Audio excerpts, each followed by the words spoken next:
Starting a business selling high-quality products from China doesn't mean you need to travel there, spend thousands on flights, or deal with complicated logistics.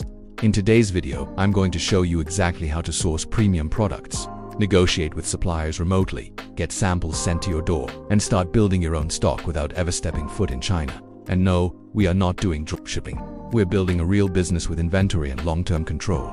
Let's get into it. First, you need to choose the right product category. This is the foundation of your entire business. You want to pick products with healthy margins, meaning you can sell them for at least 3 to 4 times what you paid. Also, avoid those oversaturated, trendy products you see everywhere. Instead, focus on products with consistent, evergreen demand.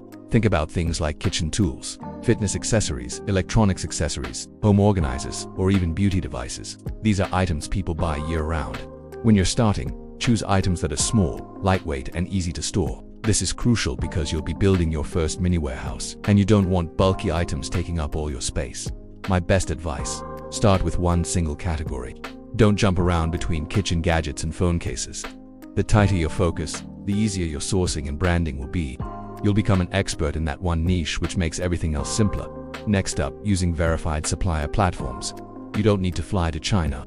The top factories are already online waiting for your business. The best platforms to use are Alibaba, 1688, Global Sources, and Made in China. Now, if you're using 1688, which often has better prices, you will likely need an agent to help with communication and payment, since it's primarily for the domestic Chinese market. But for the others, you can deal directly. When you're browsing these sites, you need to look for specific signs of a trustworthy factory. First, look for a verified supplier badge. This means the platform has authenticated the factory's existence and operations. Also, check their experience. I recommend only working with factories that have at least 4 years of manufacturing experience. This shows they're established and reliable.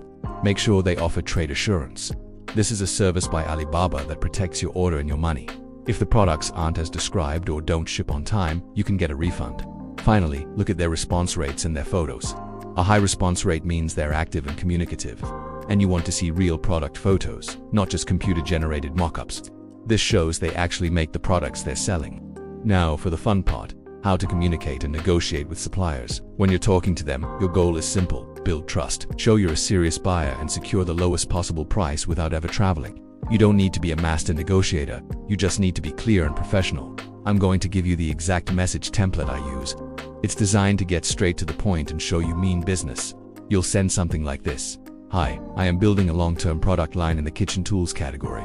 I am testing suppliers for continuous bulk orders. Can you please share your factory price list, your minimum order quantity, your packaging options, your sample price, and your production time? I'm planning monthly orders if the quality matches what we need. This message does a few things. It shows you have a plan. You're thinking long-term and you're evaluating multiple suppliers. Here are a few more negotiation tips. Always ask for the factory price, not the Alibaba price. The factory price is often lower because it cuts out any platform fees they might have built in. Once they see you're serious, you can ask for a lower sample cost. They're more likely to give you a deal if they believe a bigger order is coming. Always emphasize that you plan on placing repeat orders. Suppliers love long-term, consistent business. It's more valuable to them than a single large order. And never ever accept the first quotation they give you. There's almost always room to negotiate. Ask for both EXW and FOB pricing. EXS is the price at the factory gate, and FOB includes the cost of getting it to the port. Comparing these helps you understand the true product cost and find the best shipping deal. And a pro tip: use WeChat and send voice notes. Many suppliers in China use WeChat as their primary communication tool, and a friendly voice note often gets a faster and better response than a formal email. Remember, you're negotiating remotely, just like the big importers do. You don't need a plane ticket to get respect, you just need clarity and confidence in your communication. Before you even think about buying in bulk, you must always order samples. This is a non-negotiable step.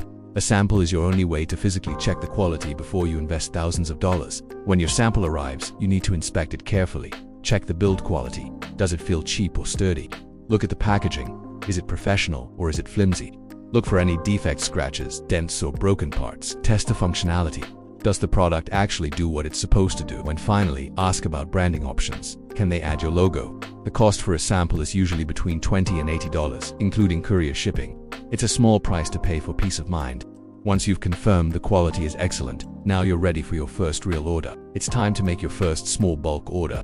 I want to be very clear here. Do not go and buy thousands of units on your first go. Start small. A great first order size is between 20 to 50 units per item. Or, if the supplier has a low MOQ or minimum order quantity, just go with that. When you place this order, tell the supplier, "This is my test batch. If everything sells well, I'll reorder bigger batches every month." This manages their expectations and keeps the door open for future business.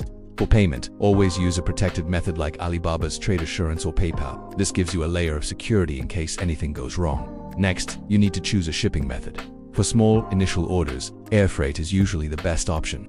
It's faster, and while it's more expensive per kilogram, it's manageable for a small batch. As your inventory grows and your orders get bigger, you'll switch to sea freight to save money, and you'll want to partner with a freight forwarder. A good freight forwarder is worth their weight in gold. They handle everything: customs clearance, all the paperwork, and final delivery to your home or mini warehouse. They make importing feel easy. Now you have your first batch of inventory. Where do you put it? You need to build your first mini warehouse. And no, you don't need a massive commercial space. Start with what you have. A spare bedroom is perfect, a garage works great, even a small storage unit can do the job. All you really need are some shelves to keep things organized, labels so you know what's what, and a simple stock tracking spreadsheet to monitor your inventory levels. This is how you start building your own inventory. You're not depending on dropshipping or dealing with those long shipping times for your customers. You have control. With your products in hand, it's time to launch your online store.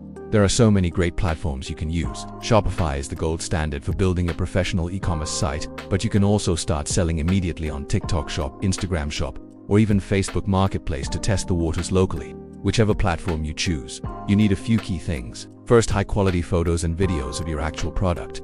Use the samples you ordered to shoot these at home. You don't need a professional studio. Good lighting and a clean background are all it takes. Next, add your own branding. Even if it's just a simple logo and color scheme, it makes you look more legitimate. Finally, make sure you have a clear shipping policy and return policy on your site. This builds trust with your customers. Okay, you've launched your store and you're making sales. What's next? It's time to scale your operations. As you sell out your first 20, 50, or 100 units, you reinvest those profits back into bigger orders. This is how your mini warehouse starts growing slowly, steadily, and sustainably. Scaling involves a few key steps. First, you increase your order sizes. This allows you to negotiate better pricing with your supplier. The more you buy, the lower your cost per unit becomes.